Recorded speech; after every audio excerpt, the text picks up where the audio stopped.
One of our favorite guys when it comes to talking football, Brian Baldinger, or as you guys maybe know him better as, for the Baldy breakdowns that we get, the legendary film breakdowns, absolutely top notch. So we love everything that Baldy has to say. I have Baldy up there as one of those guys who, when it comes to talking ball, he has something to say.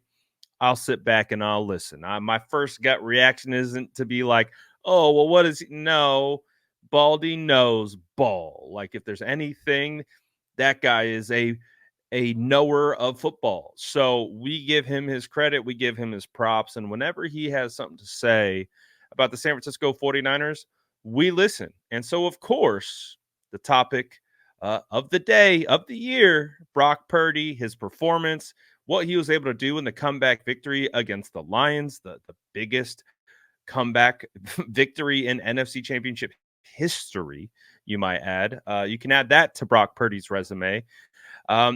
He joined the Rich Eisen show. And of course, Rich asked him, what do you think about Brock Purdy? What do you think, the noise last week leading into this week? What do you have to say about Brock Purdy's performance and who he is? And of course, Baldy gives a phenomenal breakdown. Take a listen right here. Walk me through your opinion of Brock Purdy. Well, I don't understand any of the criticism, Rich. I really don't. I think the guy's just a silent assassin. He's so relaxed and he's so confident, yet he doesn't really relish any of the spotlight. I mean, he'll tell you, I'm just good at playing quarterback, but I'm a regular guy. The players love him, Rich. I remember his first game was last year. He came in for Garoppolo. He got hurt against the Dolphins. And he played pretty good in that game. And his first start was the following week against Tom Brady and the Buccaneers. And I remember talking to him and Debo and Kittle and the whole group. And they were like, Baldy, this kid, we knew he was good in training camp when he was carving us up as just the scout team quarterback. That guy sees the field as good as anybody in this whole business. His runs, he was channeling Steve Young the other day. I don't think we knew that he could do that in that stage against that defense with that speed that they have. And his movement is just elite. And then probably the best part about him is he plays with no fear. Yeah, he threw an interception in the first quarter. It kind of, stopped a drive that they had going. It never sits in his mind that he's going to play with less fear after that. And so I think he's the perfect quarterback for Kyle right now in that he can program him. This is what I want. He can coach him hard. If he makes a mistake, he can get on him like he does during the week in practice. Yet he can take all of that and still go play without any sort of fear about making a mistake. So the mistakes he makes are because of why? And I set that up by asking, because if you're going against Mahomes, you can't have somebody who's still growing in the position. You know what I mean? Like, you got to show up as a grown-ass man.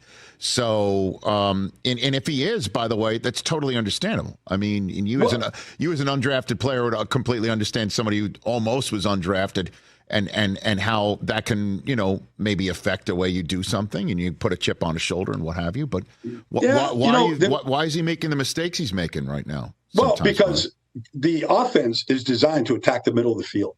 And there's just a lot of traffic in the middle of the field. Josh Paschal tips his hand and he's trying to throw the ball in the middle of the field.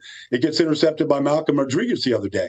There's a lot of traffic, and he's layering these throws over the linebackers in front of the safeties, but yet he's hitting Debo in stride. And so that's where Kyle likes to design the offense.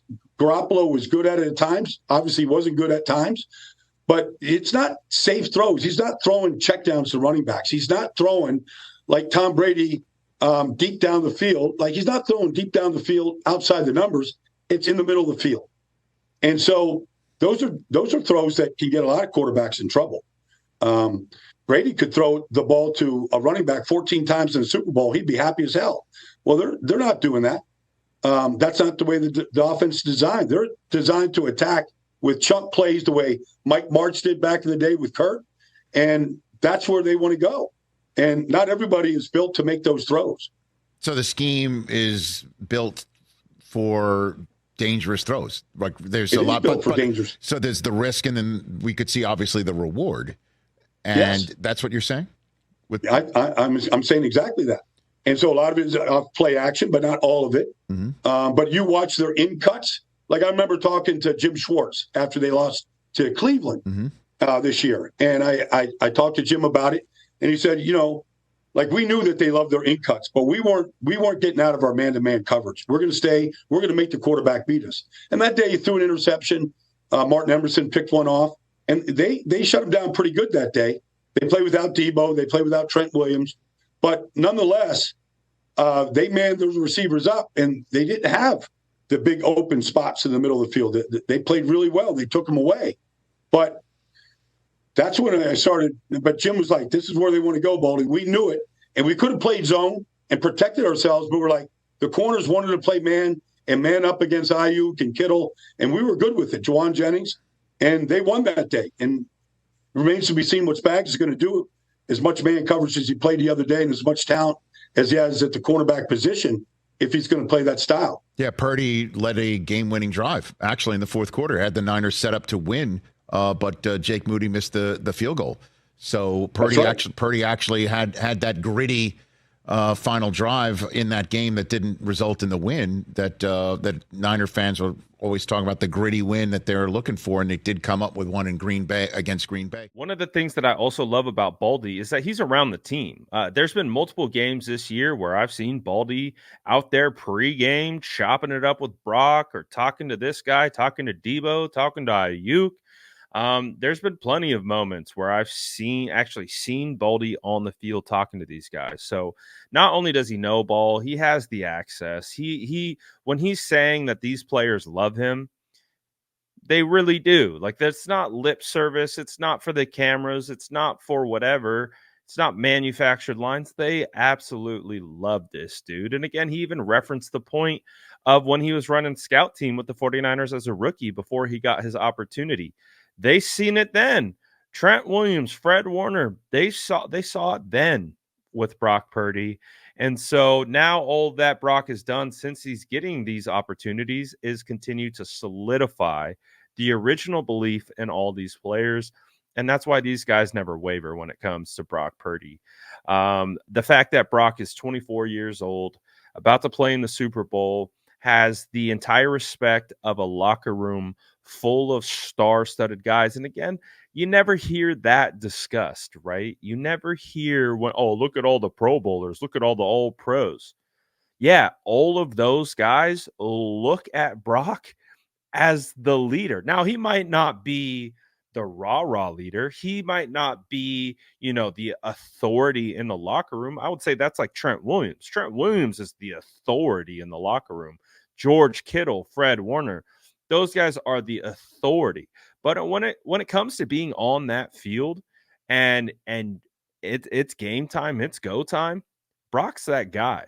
Brock's that guy for that offense. They look to him and have full belief in him to get the job done. And so I love everything that Baldy had to say. Of course, he just continues to solidify all the things that we already know, that for whatever reason, a certain portion of the media seem to just not listen to or take into account.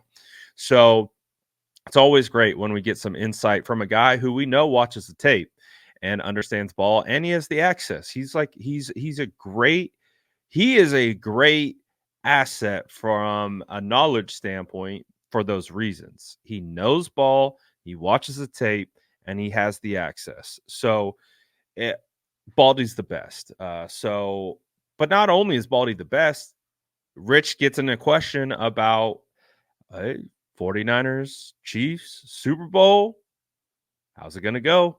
Take a listen to what Baldy had to say right here. So before I let you go, Baldy, your first blush analysis of Super Bowl 58 and what it will come down to. What do you have for me? Well, at this point, Rich, like, how can you bet against Patrick Mahomes? Like, how can you, honestly, like, that's the easy answer. But, like, how many times are we going to watch this movie and go, you can't count this guy out? Even in the Super Bowl they lost to Tampa. Like, you couldn't have, I think somebody tracked how many miles he ran being chased. that day, where the offensive line was just, it was just overmatched. But like even still, in some of those throws, like nobody can survive and make those kind of efforts that he did to try to win that game. And so we know the effort and everything it takes to try to win a game, no matter where they're at in the game, up, down, whatever. Like it's just hard to think that you could take down Patrick Mahomes and Steve Spagnuolo and Andy Reid at this point. But give me the way that the Niners then do it. It comes down to what? I mean, can the Niners do to Mahomes what the Ravens defense did? Because if Mahomes has a scoreless half, don't you think the Niners have a great shot with certainly with McCaffrey and a healthy Debo and Ayuk and Kittle and Purdy coming in and saying today's my day, right? Well, we're gonna put the spotlight on Brock Purdy and see if he bites the apple, Rich, as they like to say, or if he just plays, just loose and carefree and just fearless. Because at the end of the day, I remember like when Nick Foles won the Super Bowl with the Eagles here 6 years ago, Rich. Like I said, okay, before that game, he's got to make 5 throws that are just absolute highlight throws.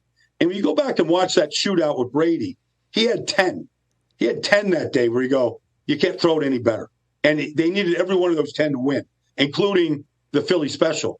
And I feel like that's what Purdy's going to have to do. We're going to have to see at the end of this thing, like we're going to see 5 throws where you go, I don't care if it was Montana or Young. He's on that stage with the guys that have won here before, and that's the level he's going to have to play at. And maybe have a catch, too, like you pointed out that Foles had, right? I mean, who knows? Now, obviously, this is going to be a very tough matchup for the San Francisco 49ers. Patrick Mahomes and the Chiefs, been there, done that. They beat the 49ers already in the Super Bowl back in, the 2019 season. So it's going to be a tough test for sure. But the 49ers, they've got some momentum right now. They've won some gritty games, even like Baldi talked about, the ability to win the gritty games and things like that. It's definitely going to be a challenge, but I like what Baldi was saying about like how are they going to play Brock Purdy? Are they going to run man, like the Browns? Are they going to run zone, try to muddy up the middle of the field? What's their game plan? How are they going to attack? And try to neutralize Brock, because if you leave the middle of the field open, Brock's just going to pick you apart. We've seen that time and time again. So it'll be very interesting to see how the Chiefs game plan against Brock and what Brock does in this moment when the lights are literally shining the brightest. So we'll see how it goes, but you guys let me know, what did you think of Baldi's breakdowns? Let me know in the comments below. I will link the entire interview on Rich Eisen's show in the description. Let me know what you guys think.